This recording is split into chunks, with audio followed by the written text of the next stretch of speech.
మంచి ఆవకాయ పచ్చడి ఎలా చేశారో చెప్పరా బామ్మగారు?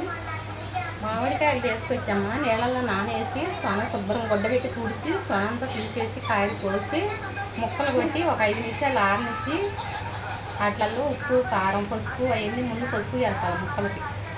ముక్క ఎందుకంటే పసుపు గిరిపెట్టి ముక్క బూజు పట్టకుండా ఉండడానికి. తర్వాత ముక్కలు కొలుపుతాం. మానికి పావుసేరు కారం, పావుసేరు ఉప్పు, పావుసేరు ఆవపిండి, శనగ నూనె వేసి కిరపటం. బల్లారి కారం కానీ తేజ మిరపకాయలు అయితే బాగా మంట ఉంటుంది. ఇప్పుడు పిల్లలు తినలేకపోతున్నారు తేజ కారం, అందుకే బల్లారి కారంతో పచ్చడి పెడతాను. నేను ఎప్పురాపట్నం నుంచి ఇక్కడ పెద్దనాంగికి వచ్చాను, మా మేనవాళ్ళ ఇంటి, మా చిన్న మేనవాళ్ళ ఇంటి. బాయ్, బాగుంది. టేస్ట్ అని చెప్పు బుజ్జి, ఒకసారి తిని చూడండి అమ్మా. చాలా బాగుంది బామ్మగారు.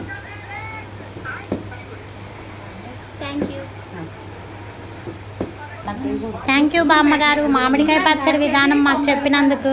సరేమ్మా, థ్యాంక్స్.